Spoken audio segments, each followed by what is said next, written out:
కార్యక్రమాన్ని చూడండి అనేటువంటి మాట మీతో మనవి చేస్తూ, ఏళ్ల తరబడి ఎదురు చూసినటువంటి ఒకానొక విశేషానికి ఫలితంగా సమాజ చలనాలకు దర్పణల్లా ఒక సత్య దీక్షతోటి, సత్యానుశీలనతోటి ఒక దివ్య స్వప్నం అలా టీవీలో కనపడితే చాలు, ఒక్కసారి మనం ఎన్నుకున్నటువంటి నేతలు అలా కనపడితే చాలు, జనమంతా తమ యొక్క చేతుల్లో ఉన్నటువంటి ఆ వివిధ పతాకాలతోటి అద్భుతమైనటువంటి రీతిలో అనుభూతి చెందుతూ స్వాగతం చెప్తూ ఉన్నారు.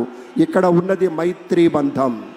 3 పార్టీలు కాదు, ఈ యావత్ ఆంధ్రప్రదేశ్ రాష్ట్రం నలుచెరుగులా ఉన్నటువంటి పెద్దల యొక్క మైత్రీ బంధానికి ప్రతీకలా అటు భారతీయ జనతా పార్టీ, జనసేన, ప్రధానమైనటువంటి తెలుగుదేశం పార్టీ ఇవన్నీ కూడా ఉత్తమోత్తమైనటువంటి లక్షణాలతోటి ఎంచుకున్నటువంటి సమాజ సేవ అన్న దానికి నిలబడి కట్టుబడి ఉంటామని ఈరోజు ప్రమాణ స్వీకారం చేస్తారు.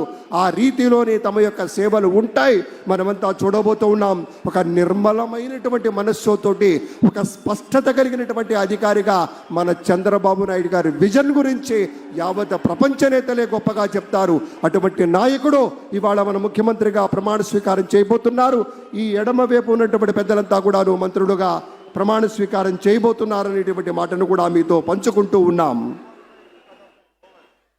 అందరూ ఒకసారి గట్టిగా చప్పట్లు కొడదామా? ఈ చప్పట్లు మన గుండె చప్పుడు అని ప్రత్యేకంగా చెప్పి తీరాలి. ప్రత్యక్షంగా వీక్షిస్తున్న వారు, పరోక్షంగా ప్రపంచ వ్యాప్తంగా ఈ కార్యక్రమాన్ని వీక్షిస్తున్న ప్రతి తెలుగు వారికి మన గుండె చప్పుడు వినే విధంగా, వినిపించే విధంగా కొడదాం. ఏది ఒకసారి గట్టిగా చెప్పండి. జై శ్రీ చంద్రబాబు నాయుడు, జై శ్రీ పవన్ కళ్యాణ్, జై శ్రీ నరేంద్ర మోదీ.